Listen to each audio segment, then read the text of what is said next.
Hello everyone, welcome to Go legal.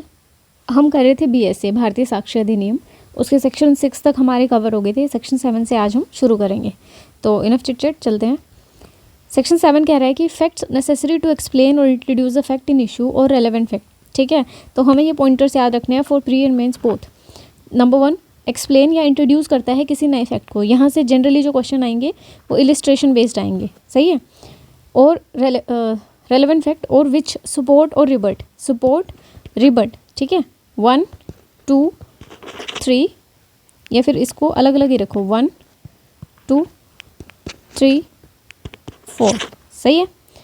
And inference suggested by the fact in issue और relevant fact और which establish the identity of anything और person, ये भी आएगा, सही है। आइडेंटिटी ऑफ थिंग और आइडेंटिटी ऑफ पर्सन, तो ये हो गए हमारे 4।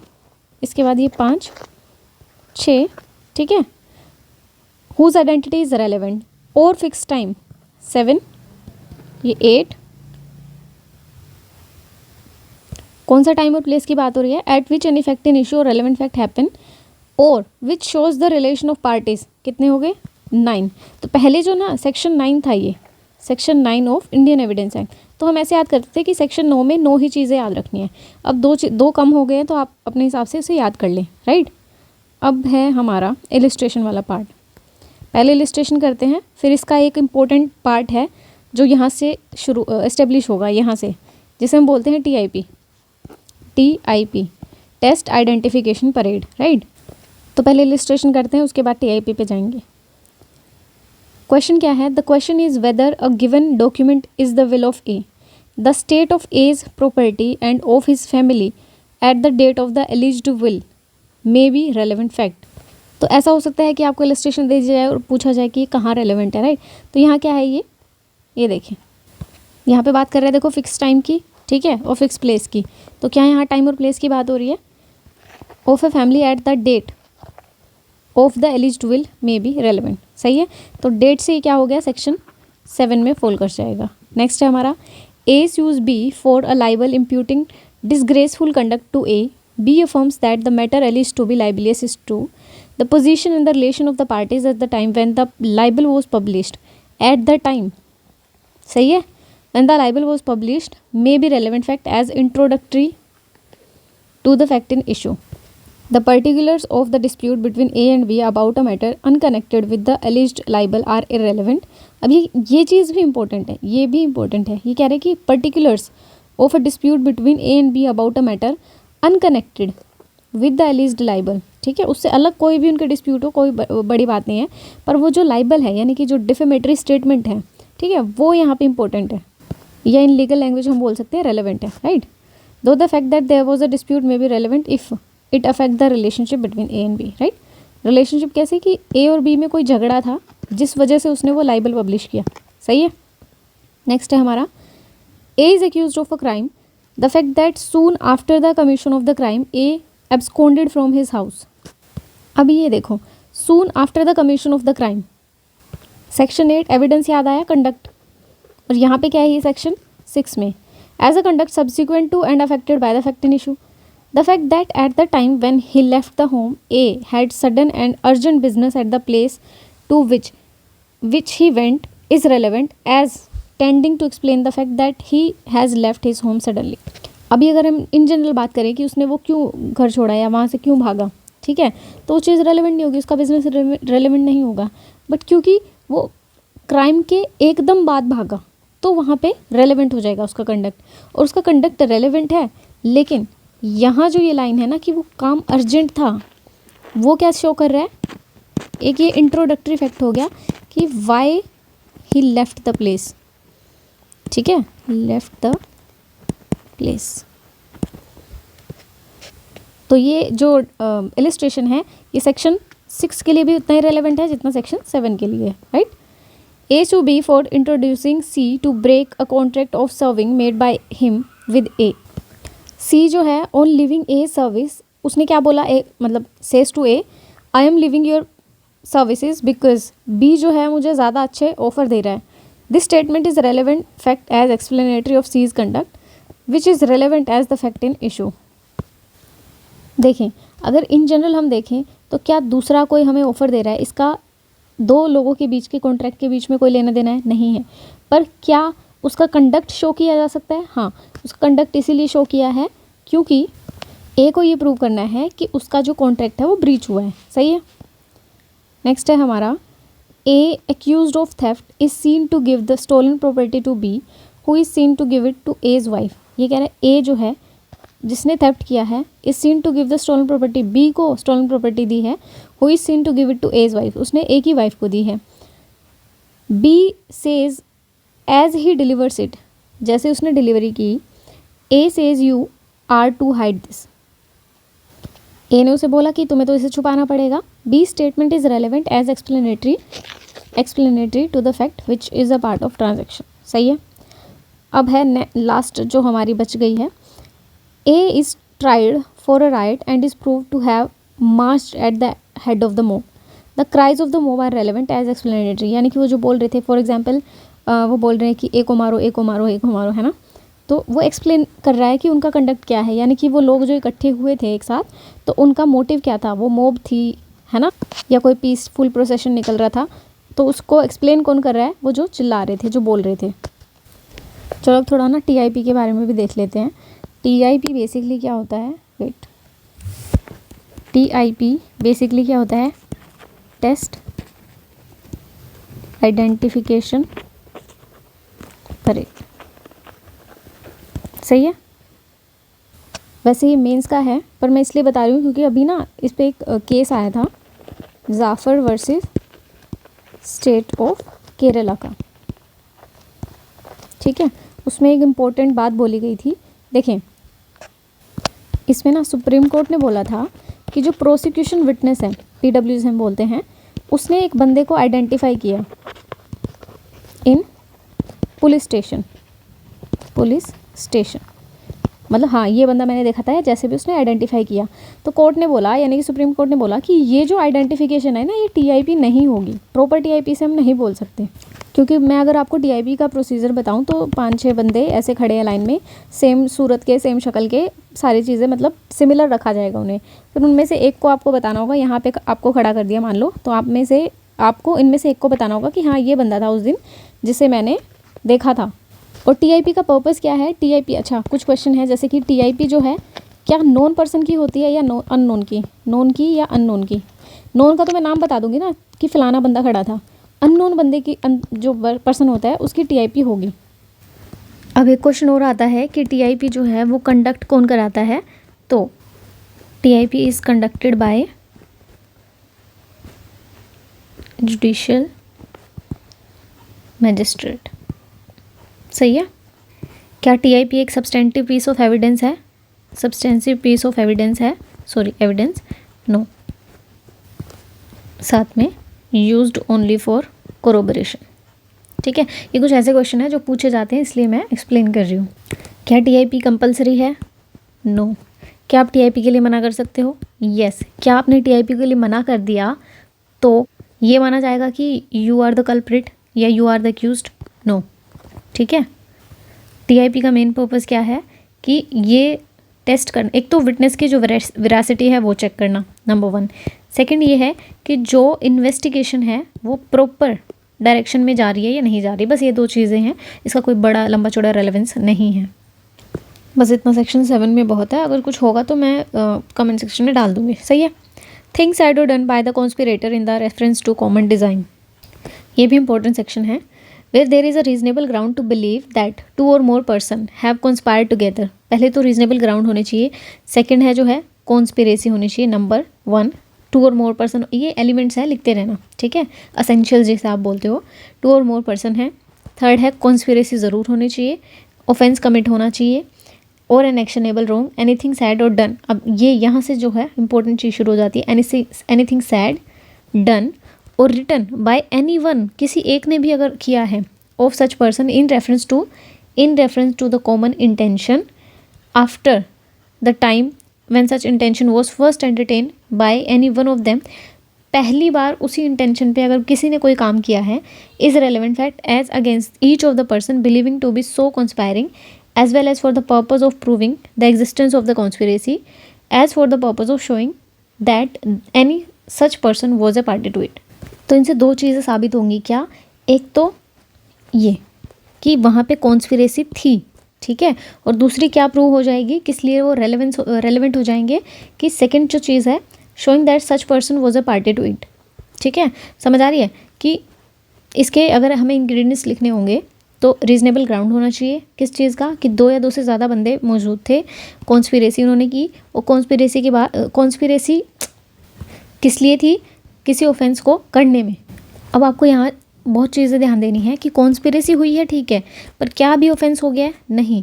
ऑफेंस के लिए अगर एक स्टेप भी लिया आपने, ठीक है, फॉर एग्जांपल चलो डेकोइटी करने चलते हैं, ठीक है, 5 बंदे मिले, डेकोइटी के लिए प्लानिंग की, ठीक है, तो दो या दो से ज़्यादा बंदे हैं, टिक मार्क, रीजनेबल ग्राउंड है कि वो ऐसा कर रहे थे, कॉन्स्पिरेसी है, ठीक है, जा रहे हैं डेकोइटी के लिए तो कॉन्स्पिरेसी तो की होगी, डेकोइटी करने जा रहे हैं मतलब ऑफेंस के लिए जा रहे हैं। तो जैसे ही वो वहाँ से निकले इकट्ठे वो अपना जो भी वेपन्स लेके, यहीं पे वो ख़त्म हो गए, यहीं पे इसकी भी एग्जिस्टेंस प्रूव हो जाएगी और इसकी भी एग्जिस्टेंस प्रूव हो जाएगी। तो क्या इसमें ऑफेंस होना ज़रूरी है, नहीं, ठीक है, ब्रेक करना है सेक्शंस को। इलिस्ट्रेशन देखते हैं, reasonable ground exist for believing that A has joined in a conspiracy to wage war against the state. The fact that B produced arms in Europe for the purpose of conspiracy, C ने उसे collect किया money को in Kolkata for like object, D pursued की person to join the conspiracy in Mumbai, E published writing advocating the object in view to Agra, and F transmitting, मतलब जितने भी बंदे involved हैं everything have been a part to conspiracy, yes, and everything was a party to it, बिल्कुल सही है, तो दोनों ही चीज़ें प्रूव हो जाएंगी, सही है। चलें, अब है सेक्शन 9, इंपॉर्टेंट है, फैक्ट्स नोट, जो सेक्शन 11 हुआ करता पहले, ये सिर्फ प्री के लिए है जनरली, पर मेंस में भी अगर इलिस्ट्रेशन बेस्ड क्वेश्चन आ जाए तो आ सकता है, ठीक है, सिर्फ इलिस्ट्रेशन बेस्ड क्वेश्चन। सेक्शन 9 जो है प्री और मेंस दोनों के लिए, लिख लो भाई, प्री और मेंस दोनों के लिए वेरी वेरी इंपॉर्टेंट। चलें, facts not otherwise relevant are relevant, वैसे तो उनका कोई रेलेवेंस नहीं है उन फैक्ट्स का, बट वो भी रेलेवेंट हो जाएंगे, सही है। कौन कौन से फैक्ट है, फर्स्ट है if they are inconsistent with any fact in issue और रेलेवेंट फैक्ट, ठीक है, इनकन्सिस्टेंट है। सेकेंड, इनकन्सिस्टेंसी कैसे कि केस है एक, कोई भी मान लो मर्डर केस है, तो उसमें दो चीज़ें हैं, एक तो आई विटनेस है और एक फॉरेंसिक रिपोर्ट है, सही है, और ये दोनों एक दूसरे के इनकन्सिस्टेंट है, ये इसमें कुछ बोला और फोरेंसिक रिपोर्ट में कुछ हो रहा है, तो ये इनकन्सिस्टेंट है, तो क्या वो रेलेवेंट होगा, बिल्कुल होगा, ठीक है। सेकंड है कि एग्जिस्टेंस और non existence of any fact in issue और रेलेवेंट फैक्ट हाईली प्रोबेबल और इम्प्रोबेबल। जैसे हम प्ली ऑफ एलिबाई की बात करते हैं, प्ली ऑफ एलिबाई क्या होता है, एल्सवेयर, ठीक है, eight the time of crime मैं वहाँ प्रेजेंट नहीं था और मेरा वहाँ प्रेजेंट होना पॉसिबल भी नहीं था, तो मैं एलिबी ले रही हूँ, सही है। इलिस्ट्रेशन से समझते हैं इसे। The question is whether A committed a crime at Chennai, क्या उसने चेन्नई में कोई क्राइम किया था on a certain day. The fact that on that day A was at Ladakh is relevant. The fact that near the time when the crime was committed A was at a distance from a place where it was committed which would render it highly improbable though not impossible that he committed the crime is relevant. Let us understand in this way कि सी मैं चेन्नई में हूँ, ठीक है, और ये लद्दाख, तो यानी कि डिस्टेंस तो बहुत ज़्यादा है, ठीक है, तो अगर मैं गाड़ी से जाऊँगी या फिर मैं ट्रेन से जाऊँगी या प्लेन से जाऊँगी, एनीथिंग किसी भी चीज़ से मैं जाऊँगी तो मैं वहाँ नहीं पहुँच सकती, ठीक है, यहाँ पे तो इम्पॉसिबिलिटी आ गई। पर अगर मैं बहुत रिच पर्सन हूँ और मेरे पास एक प्राइवेट जेट है और वहाँ से मुझे यहाँ पहुँचने में उतना टाइम लग जाएगा, मतलब यहाँ पे पॉसिबिलिटी आ जाएगी, ठीक है, तो यहाँ पे इसका क्वेश्चन अराइज हो जाएगा प्री ऑफ एलिबाई का, कि क्या उस टाइम पे मैं चेन्नई पहुँच सकती थी, इतना टाइम मेरे पास था कि मैं वहाँ पहुँच सकती थी। अगर उसकी पॉसिबिलिटी नहीं है, ज़ीरो पॉसिबिलिटी है, तो भी वो फैक्ट रेलेवेंट हो जाएगा क्योंकि वो बंदा फिर एक्यूज्ड ही नहीं रहेगा। अगर उसकी 1% भी पॉसिबिलिटी है कि हाँ उसके पास तो प्राइवेट जेट भी है, वो अगर यहाँ से इतने टाइम में आके वापस भी चला गया होगा तो कोई बड़ी बात नहीं है, तो ये भी इम्पोर्टेंट फैक्ट है, ये भी रेलेवेंट फैक्ट है, दोनों ही, कंसिस्टेंसी भी और उसकी नोट कंसिस्टेंट भी। नेक्स्ट है हमारा question is whether A committed a crime. The circumstances are such that the crime must have been committed either by A, B, C और D. Every fact that shows that the crime could have been committed by no one else and it was not committed by either B, C और D is relevant. ये कह रहे हैं कि ऐसा हो सकता है कि ए ने कमिट किया हो क्राइम, 4 ही बंदे थे वहाँ पे, लोग था रूम, ठीक है, 4 ही बंदे उसमें थे। अब ना तो बी ने किया, ना सी ने किया और ना डी ने किया, तो क्या ऐसी पॉसिबिलिटी है कि ए ने किया हो? और कोई पॉसिबिलिटी है ही नहीं, तो वो रेलेवेंट हो जाएगा। ध्यान रखना है, रेलेवेंसी की बात हो रही है, एडमिसिबिलिटी की बात नहीं हो रही। ये नहीं है कि हाँ भाई एक बचा है तो उसी के ऊपर ब्लेम कर दिया, और भी अदर पॉसिबिलिटी हो सकती है, बट हम रेलेवेंसी लेके चल रहे हैं कि क्या वो फैक्ट रेलेवेंट है, वो रेलेवेंट है। नेक्स्ट है सेक्शन 10, जो हमारा सेक्शन 12 हुआ करता था, ठीक है। In suit in which the damages are claimed any fact which will enable the court to determine the amount of, ये मतलब सिविल केसेस में जनरली यूज़ होता है ये, ठीक है।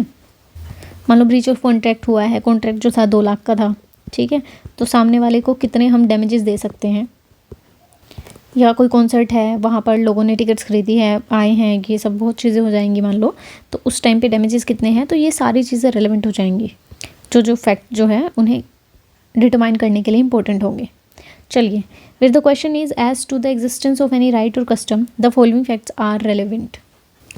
सेक्शन 11 जो है हमारा बात करता है जहाँ पे राइट और कस्टम जो है उनका क्वेश्चन हो, एग्जिस्टेंस ऑफ एनी राइट और कस्टम, वो फैक्ट कब रेलेवेंट होंगे। कोई भी ट्रांजेक्शन अगर हुई है, ठीक है, by which the right and custom in question was create, मतलब क्रिएट हुए होंगे या क्लेम किए गए होंगे किसी के द्वारा, मॉडिफाई किए होंगे या रिकग्नाइज किए होंगे या असर्ट किए होंगे, डिनाई किए होंगे, which was inconsistent with its existence, या फिर ऐसा टाइम आया होगा कि ऐसी कोई ट्रांजेक्शन हुई होगी जहाँ पे बताया गया होगा कि ऐसा कोई पर्टिकुलर कस्टम या रिचुअल जो है एग्जिस्ट ही नहीं करता, तो वो सारे फैक्ट्स जो है वो रेलेवेंट होंगे। या फिर कोई पर्टिकुलर इंस्टेंस है इन विच द राइट और कस्टम वॉज क्लेम्ड, रिकग्नाइज्ड और एक्सरसाइज्ड, और in which its exercise was disputed, asserted, और मतलब जैसे कोई केस हुआ हो, ठीक है, उस केस में इस कस्टम के बारे में कोई बात हुई हो कि फॉर एग्जांपल सप्तपदी, कि हमारे यहाँ सप्तपदी होती ही नहीं, ठीक है, तो अगर इसके रिगार्डिंग कोई भी बात डिस्प्यूट हुआ हो और उस पर कोर्ट की जजमेंट आई हो, तो हम उसे कंसीडर करेंगे, वो रेलेवेंट हो जाएगा।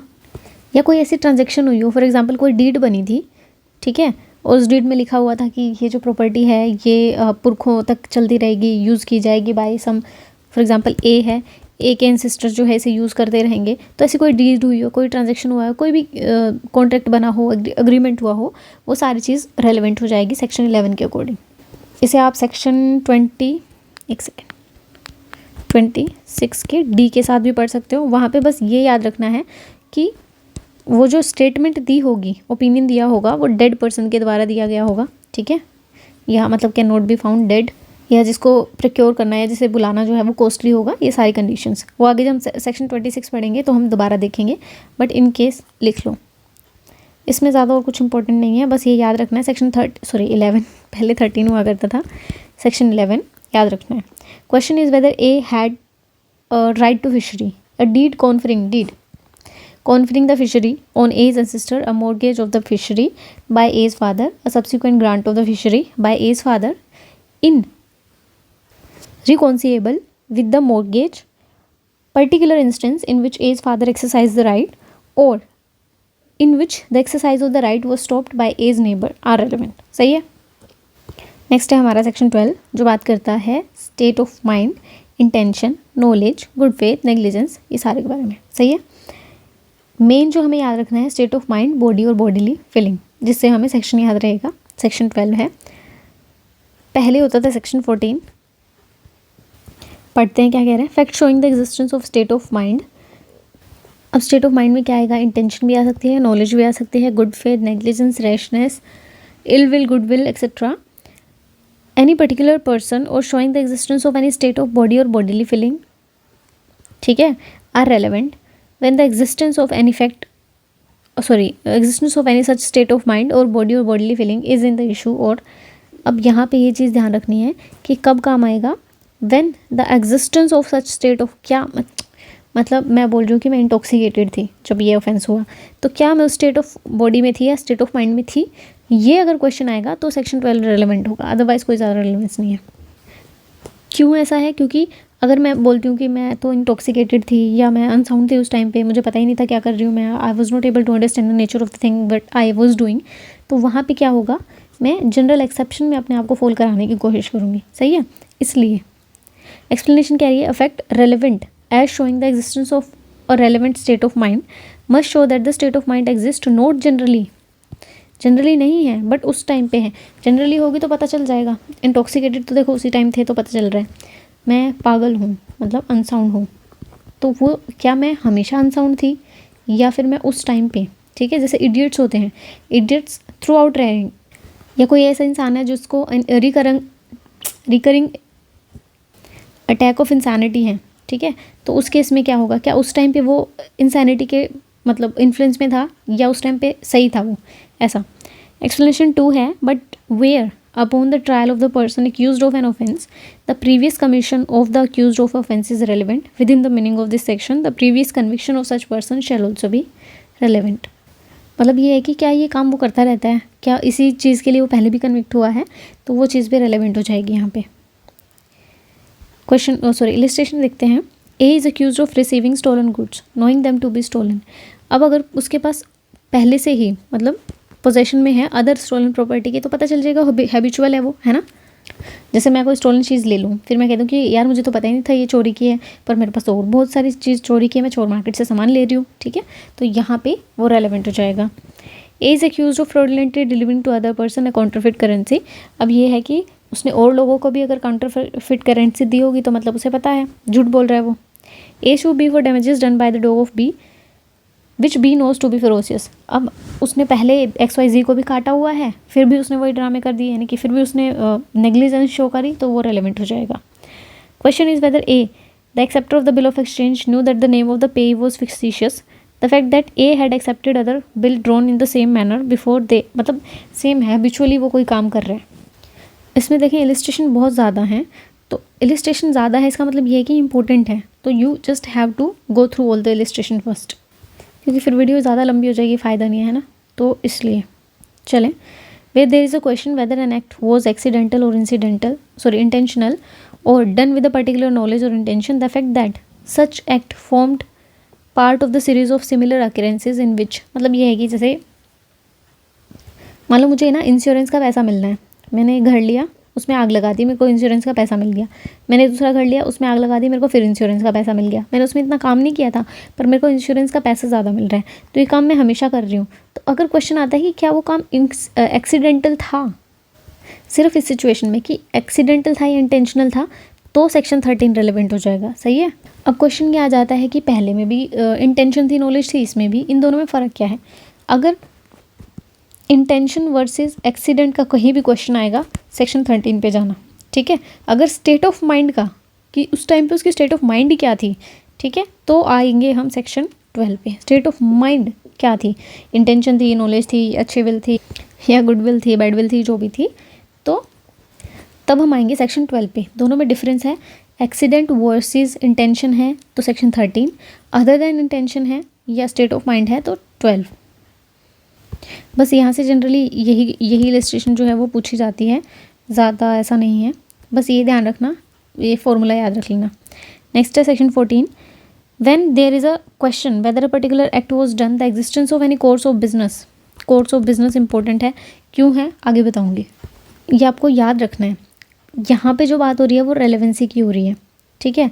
दोबारा एक और सेक्शन आएगा जहाँ पे ओपिनियन की भी बात होगी, फिर एक और आएगा हमारा सेक्शन जहाँ पे बात होगी कि ऐसी जो स्टेटमेंट है किसी बंदे ने लिखी है या दी होगी इन पास्ट, जो अब मिल नहीं सकता, डेड है, ठीक है। जब सेक्शन 26 पढ़ेंगे तब उसके बारे में जिक्र करेंगे हम, कन्फ्यूज़न ना हो इसलिए एक बार मैंने यहाँ पे बता दिया आपको, ठीक है।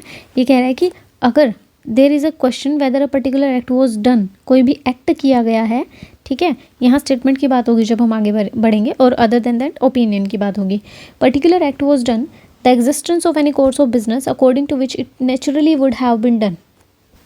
जैसे अगर मैं डॉक्टर के पास गई है ना, तो फिर स्लिप लेते हैं हम, तो वहाँ पे पूरी रजिस्टर होगा, मतलब मेरा नाम वगैरह सब कुछ, तो वो मैंने क्या किया, जनरली कोर्स ऑफ बिजनेस में किया। मैं स्कूल में जाऊँगी डेली तो मेरी एंट्री होगी डेली की डेली, ऑफिस में जाऊँगी तो डेली एंट्री होगी। यही है कि कोर्स ऑफ बिजनेस में अगर कोई काम किया गया हो तो वो रेलेवेंट हो जाएगा under section 14। Question is whether a particular letter was dispatch. अब इसमें क्या है कि डिस्पैच हुआ था या नहीं हुआ था। It was the ordinary course of business for all the letters to put in certain place at the, मतलब आपने उसमें डाल दिया, लेटर बॉक्स में आपने डाल दिया, वहाँ से डिस्पैच भी हो गया, ठीक है। तो ये ऑर्डिनरी कोर्स ऑफ बिजनेस में काम होता है, तो मतलब कंसीडर क्या किया जाएगा कि अगर लेटर जो है डिस्पैच हुआ है तो वो अपने डेस्टिनेशन पे पहुंचा ही होगा, ठीक है, वो फैक्ट रेलेवेंट हो जाएगा। Question is whether a particular letter reach a, the fact that a it was posted in due course and was not return through the letter. अब अगर ऐसा होता है कि अगर नहीं मिलता सामने वाला तो वो रिटर्न हो जाता है, वो रिटर्न भी नहीं हुआ, यानी कि किसी ने रिसीव तो किया होगा और पर्टिकुलर एड्रेस पे ही रिसीव किया है, तो ये बात तो नहीं हो सकती कि वो लेटर पहुंचा ही नहीं। सही है, जैसे मैंने व्हाट्सअप किया किसी को और ब्लू टिक मुझे शो हो गई, यानी कि यही कंसीडर करूँगी ना कि मैसेज उसने रीड कर लिया होगा, भले उसने क्या नहीं किया, उसने सीन करके छोड़ दिया जो भी है, पर मेरी साइड से तो यही है ना कि उसने रीड कर लिया, वही वाली बात है। तो आज इतना ही ख़त्म करते हैं, फिर एडमिशन वाला जो पार्ट है वो एक ही साथ पूरा नेक्स्ट वीडियो में हम ख़त्म कर लेंगे।